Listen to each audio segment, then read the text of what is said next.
As plantas do seu jardim estão à mercê de uma praga de insetos insaciáveis. Uma horda faminta que certamente irá destruir tudo em seu caminho. Porém, a natureza se encarrega de manter tudo em ordem.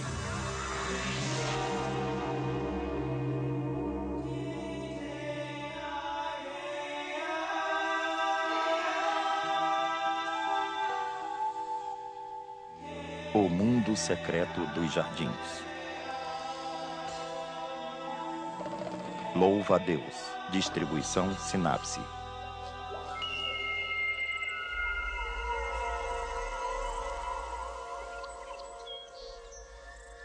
Uma maneira de proteger suas plantas favoritas, evidentemente, é povoar seu jardim de predadores. Você ouve bastante a respeito das joaninhas e seu apetite por afídeos, porém um dos meus predadores favoritos é o louva-a-Deus.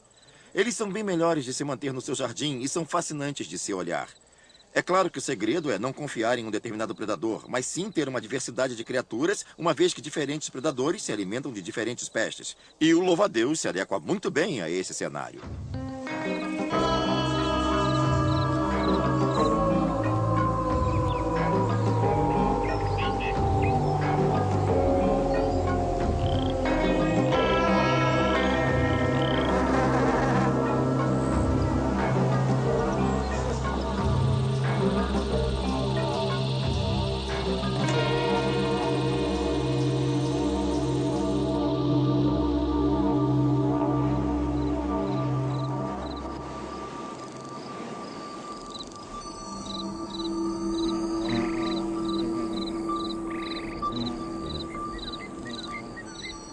Em uma manhã de primavera, enquanto o sol aquece o jardim, os jovens louva-a-Deus começam a brotar na superfície. Eles passaram o inverno inteiro abrigados em uma dura e espumante massa de ovos e chegou a hora de centenas deles se contorcerem para fora de seus pequenos calabouços e ganharem céu aberto. Quando os jovens louva-a-Deus se esforçam para sair à superfície, eles se dispersam, pois se não tomarem cuidado quando a fome apertar, poderão ser devorados pelos próprios irmãos, e isso não é nada bom. É melhor que saiam e cuidem de suas próprias vidas. Tantos deles agrupados se tornam alvos fáceis para os predadores.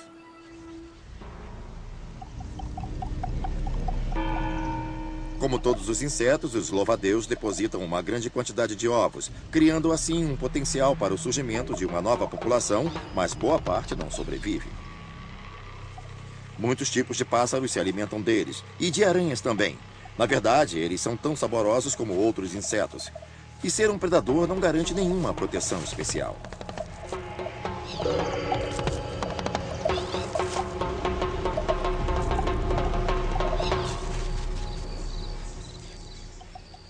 Apenas alguns desses jovens louva-a-Deus escaparão das garras da morte.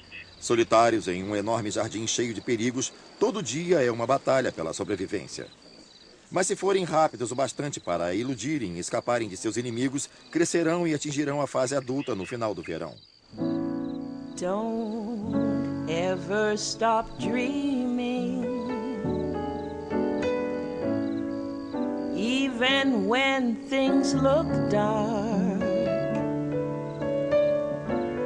Hang on to your hopes, my friend. You can make a new start. Yesterday is behind us. Make the future your own. Though there will be some hills to climb, you won't ever back down.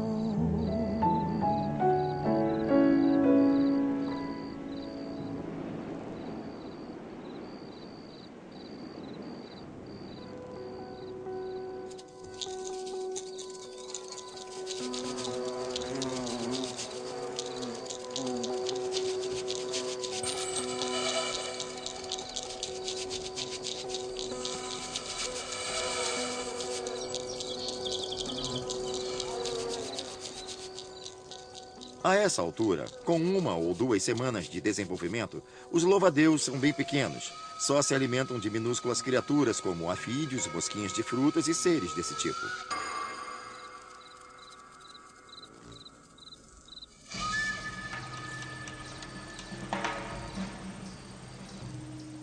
Basicamente, os louva-a-Deus vão atacar qualquer coisa que se mova. Eles não são exigentes, mas a presa tem que ter o tamanho certo. Até mesmo uma indefesa lagarta estará a salvo de um jovem louva-a-Deus se for muito grande para ele.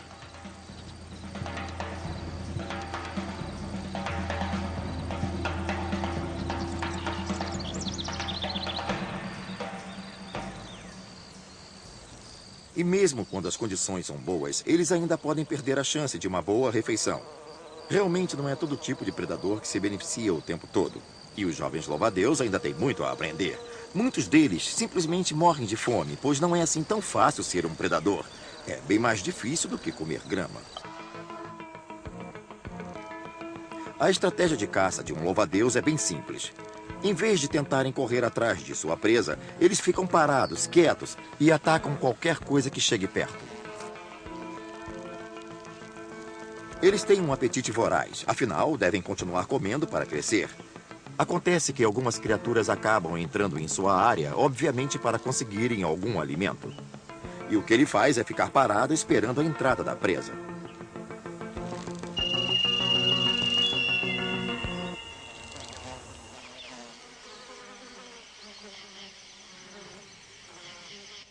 No mundo dos louva-a-Deus, tamanho é documento.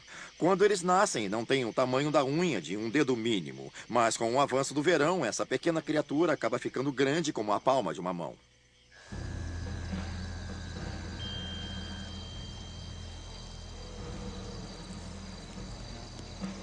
Comendo tanto assim, o louva-a-Deus cresce até o quanto o seu exoesqueleto o permitir.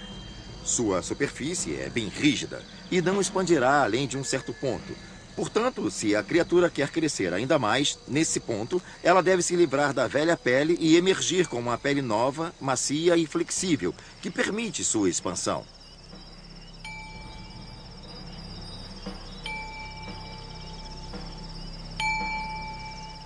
Claro, ele não sai todo por igual, nem se divide por inteiro. E tirar seus pés de fora do velho exoesqueleto, ao redor de suas pernas, é como tirar um pé para fora de uma bota atolada na lama.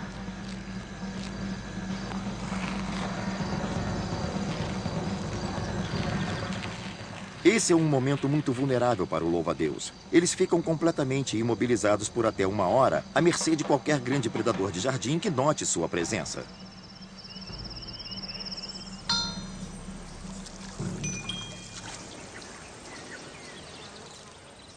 Toda vez que um louva-a-Deus emerge de sua pele, o que parecia ser uma ninfa vai ficando com o aspecto de adulto. Por exemplo, as asas de um jovem louva-a-Deus são geralmente bem pequenas, bem reduzidas e não são capazes de serem usadas para voar. Mas a cada etapa, as asas vão ficando ligeiramente maiores, mais longas e, finalmente, nos últimos estágios de ninfa, eles já estão prontos para voar.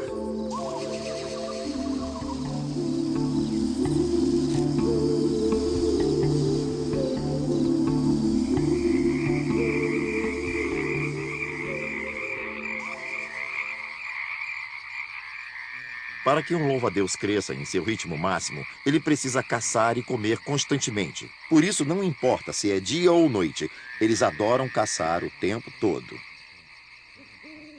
E claro que podem variar a presa que estão caçando. Eles comem muitas criaturas noturnas, muitos insetos, como as mariposas e larvas. Eles não são nem um pouco seletivos. Comem praticamente tudo que se move ao seu redor.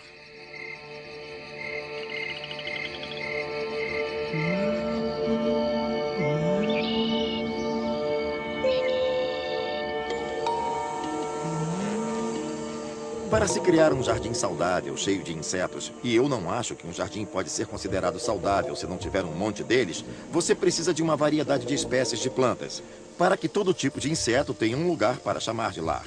Desse jeito, a natureza irá lhe fornecer um controle de pestes bem melhor do que muitos pesticidas químicos.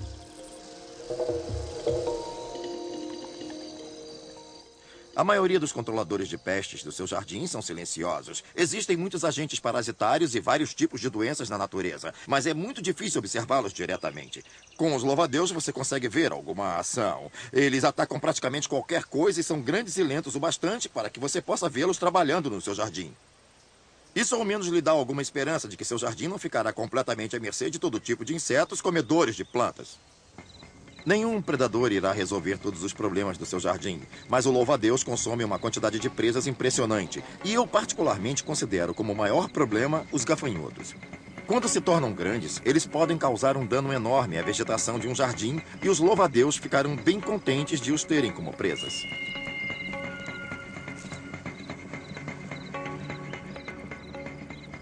Se a prioridade é manter as flores no seu jardim, não há pontos contra o louva-a-Deus. Eles jamais comem qualquer vegetação. São puramente carnívoros, predadores até o fim da vida.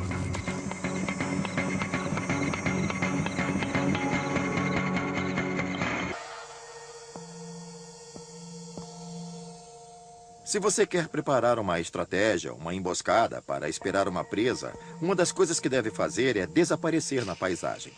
Os louva-a-Deus têm uma maneira elaborada de se camuflarem e desaparecer no meio ambiente.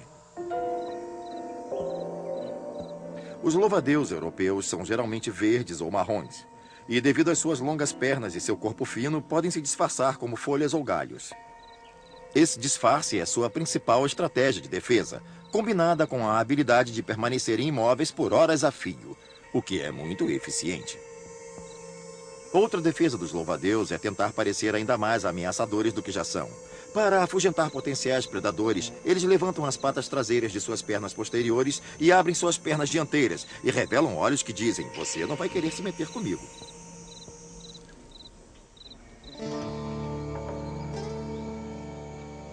Algumas vezes, os louva-a-Deus dos países tropicais têm disfarces ainda mais elaborados. Alguns deles são estruturados para parecerem folhas mortas.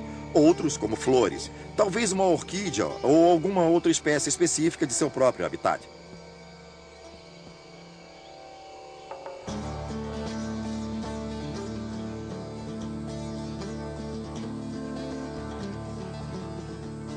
Há uma grande variedade de cores e detalhes, mas todos os louva-a-Deus têm basicamente a mesma estratégia de defesa, de se misturarem ao seu meio ambiente. E eles vêm sendo bem-sucedidos nisso ao longo de milhões de anos.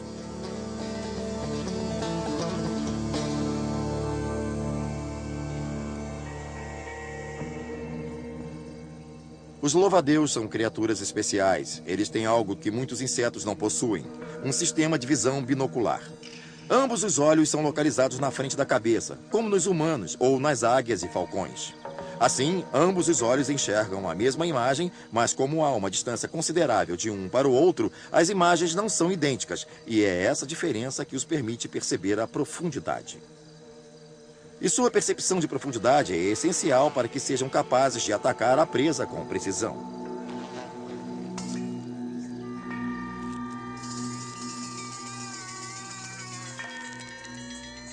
O que eles fazem é usar suas mandíbulas para pularem em cima do corpo da presa e começar a comê-la viva. E suas mandíbulas são bem poderosas para poderem penetrar o exoesqueleto de praticamente qualquer coisa que pegarem.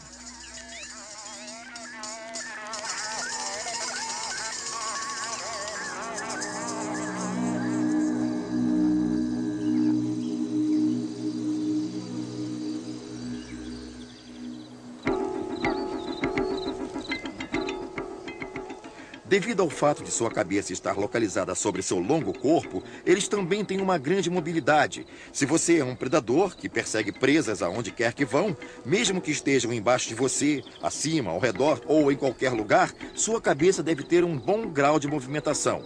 E, de fato, eles podem gerá-la mais de 300 graus, quase 360 graus para perseguir a presa. Então, o que eles fazem é ficar numa área de tráfego intenso. Você vai ver que os louva-a-Deus irão achar um cacho de frutas ou de flores e vão ficar ali no meio do cacho, só esperando.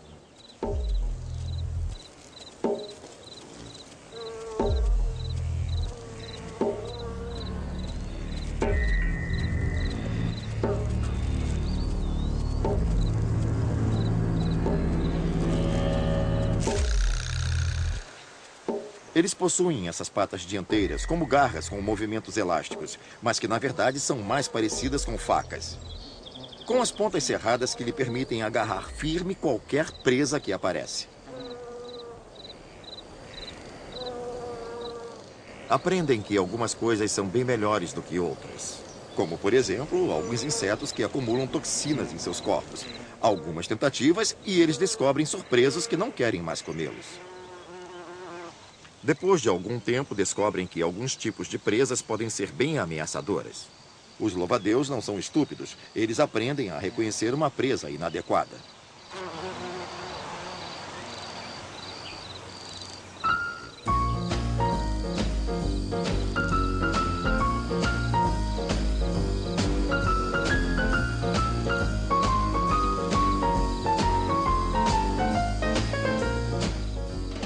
Observar os louva-a-Deus pode ser bem monótono. Eles passam horas e horas se arrumando, certificando-se de que toda a sua superfície, todos os seus espinhos cerrados em suas patas dianteiras estão em forma, limpos e livres de bactérias, armados e prontos para atacar.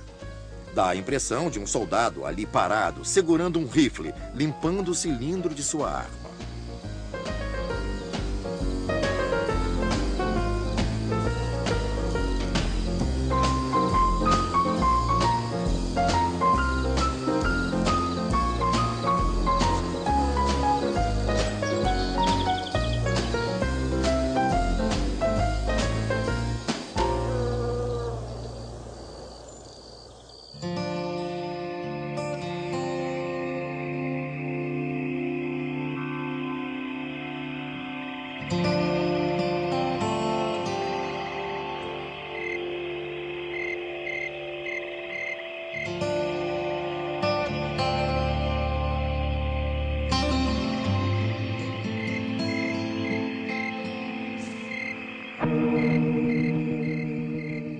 A hora em que os louva-a-Deus estão mais vulneráveis é quando estão voando.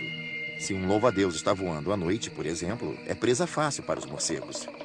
Porém, eles têm ouvidos entre suas duas pernas traseiras, que parecem estar sintonizados na alta frequência dos pulsos sonares dos morcegos. Então, enquanto o louva-a-Deus voa, ele detecta a presença de um morcego caçando ao redor. E se o morcego está próximo demais, eles ou dobram suas asas e caem no solo, torcendo para que o morcego não seja capaz de segui-los tão rápido, ou então executam manobras evasivas, fazem um zigue-zague até caírem de tal forma que voam ligeiramente sobre a vegetação, cruzando-a, até onde haja obstáculos suficientes para confundir a habilidade dos morcegos em detectá-los com o seu sonar. É praticamente como faz um míssil, planando pelo topo das montanhas para que não possam ser detectados por um radar.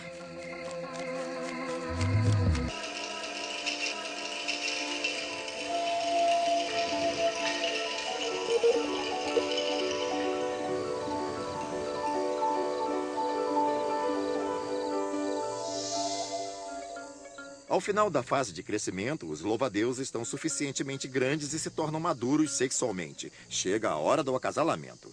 E o sexo vem com uma boa dose de risco. Esse risco é a crença popular de que os machos normalmente são comidos pelas parceiras no ato. Ah, mas isso não é tão comum. Apesar de que, às vezes, isso pode ocorrer. O que acontece é que as fêmeas ficam bem grandes e engravidam. Na verdade, os ovos se desenvolvem em seu interior. Os machos, enquanto isso, estão atrás de suas possíveis parceiras, procurando fêmeas. E quando as encontram, têm que se aproximar com cuidado para que sejam capazes de acasalar sem parecer uma presa. Então, eles têm que proceder com muita cautela.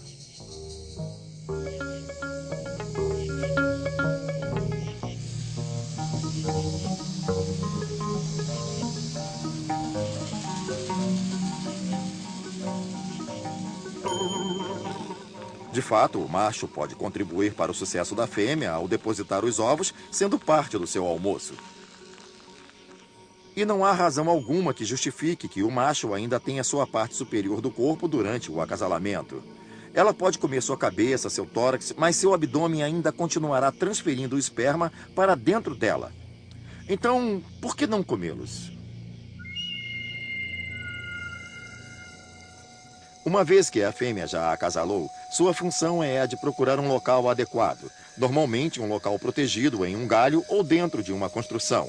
Elas podem desovar praticamente em qualquer lugar do seu jardim. Ela irá depositar uma massa espumante repleta de ovos. Cada ovo é colocado em uma câmara separada e sobre elas é colocada uma camada de uma espécie de espuma. Mais ovos e, finalmente, no topo da massa de ovos, uma abertura com uma espécie de válvula, da qual emergem as larvas que vão sair desta massa. É realmente uma estrutura muito complexa, uma obra bem estruturada, e aparenta ser produzida num processo aleatório e disforme. Mas, na verdade, nós ainda temos muito a aprender em termos de construir estruturas simples e eficazes assim. Os louva-a-Deus estão mais avançados.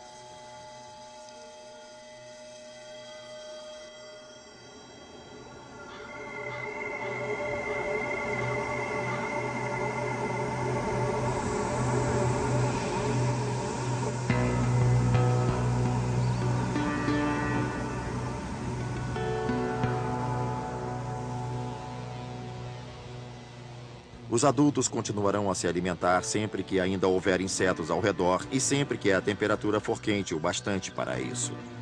À medida em que o ano vai acabando e a temperatura baixando, eles diminuem o ritmo e às vezes simplesmente morrem.